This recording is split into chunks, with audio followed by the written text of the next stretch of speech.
Hey everyone, this is Ronin Ros. I'm here to do a little explanation about how to use the new Water Slayer deck. Now, I don't have the deck. I'm pretty close to crafting it, but I haven't decided if I want it or not. But I've getting some questions from the network chat groups about how to use the card skills and what order to activate them, and I do have the Fire Slayer deck from the last event with the Beast Killer, which is basically the exact same deck. And I also have the Tiger deck as well, which is just like the last Water Slayer deck that is available to be used along with this deck. So you would do, that's the Dreamer's Destiny, that's the one I'm referring to. It's basically just like the Fire Tiger deck. So I'm just going to show you the order of activation that you can use if you choose to use this deck, and also what I would recommend. Now, the only boss that's going to be appropriate for me to demonstrate this on is Quetzalcoatl. So I'm going to be doing all the damage when the shield is still on and doing some explanation, so I apologize that you won't get to see how much damage it does because the event hasn't started either. So this is more to show you the order of the skills. Alright, let's begin. So this deck is decent. Now, if you only have one Master Collection, it's definitely not as good as if you have multiple some decks. So the key thing with this deck is that you need to make sure you have some gems on the board. And that's one of the flaws that I don't like about the support versus the support card, is that just by activating it, it doesn't actually produce any gems. Also, it has the same... oh, I messed up there. It has the same cooldown as the Ultra Rare, so really, if you have the event deck, you probably just use the Ultra Rare. So you use the Ultra Rare, attack, and now you have the Onslaught, and you would use the Ultimate Form. Wow, it's really laggy. And the Master Collection card. And then you would do your attack. Now, because you used the Ultimate Form, I'm going to get Onslaught again next turn because I just attacked. So I can actually use the Master Collection card again. And that seems pretty nice, but to be honest, you really want to just fill up the board once and use all the power gems that you can possibly use.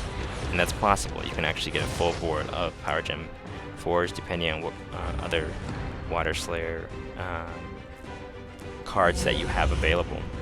So I'm just going to hop out of this one. So that's what you would do with just the basic deck. I mean, the support card, like I said before, it's really not necessary.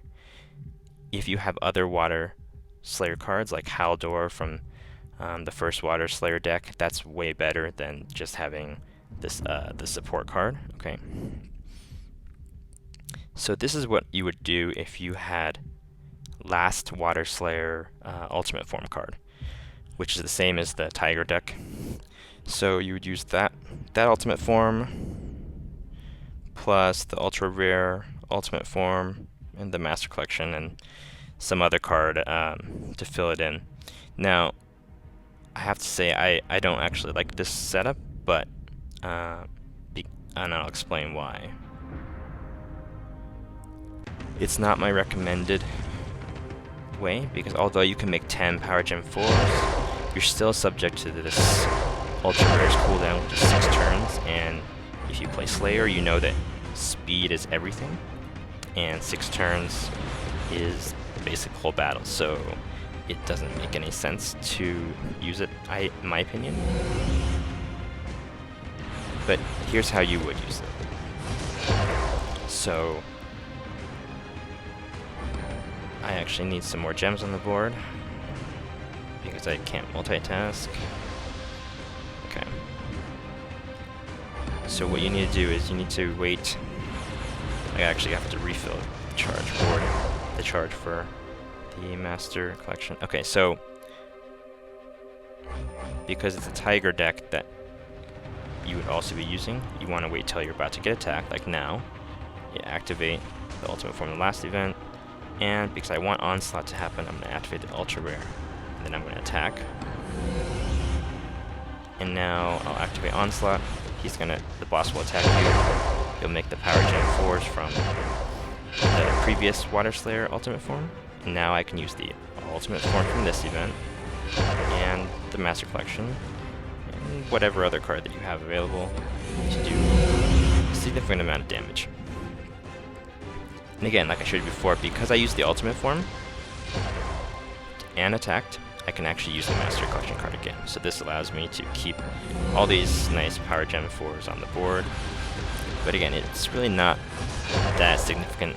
And sometimes you get into this problem where, see, my Master Collection isn't filled, so it's not ready to be used. So I actually don't like to do it stratified like that. And the reason why I would prefer to use the Tiger Ultra Rare instead of the Ultra Rare here is because you can keep getting attacked and making loads of gems, and then when you're ready, you would just activate the event ultimate form and the Master Collection. But both of them work just fine. So this is the way that I used it last event, actually, this deck. I was able to kill a lot of bosses, and I could even roll in a little bit late into a big boss and still get the MVP. Now this is only if you have more than one Master Collection card. It makes the deck way better. Obviously for most decks that is the case, but in this case it's very much so. One of the reasons, of course, besides the fact you're going to get more Power Gems, is that the Master Collection card only has one cooldown turn, so you can keep using it every turn, and it can power itself. It can leave gems on the board that can grow, so it's really an every turn use kind of card. So now I'm going to get attacked now, so I'm going to use the ultimate form from the last event, and now the difference between this and the last two examples I showed is that I'm going to be using the ultimate form to trigger onslaught. Okay, so that means I do have to attack, make sure I'm going to get a gem match. So you're using the ultimate form to trigger onslaught, not the ultra rare or the support card. And now I'm going to use the Master Collection, both of them that I have, and whatever other card I have available. Now, next turn there will not be any more onslaught because I already got the one from the ultimate form. Excuse the news. So, yeah, and then you just keep using it just like that. The benefit here is that the reason I do this and why some people might be surprised that I'm using the ultimate form to trigger it is because the ultimate form only has a 3-turn cooldown.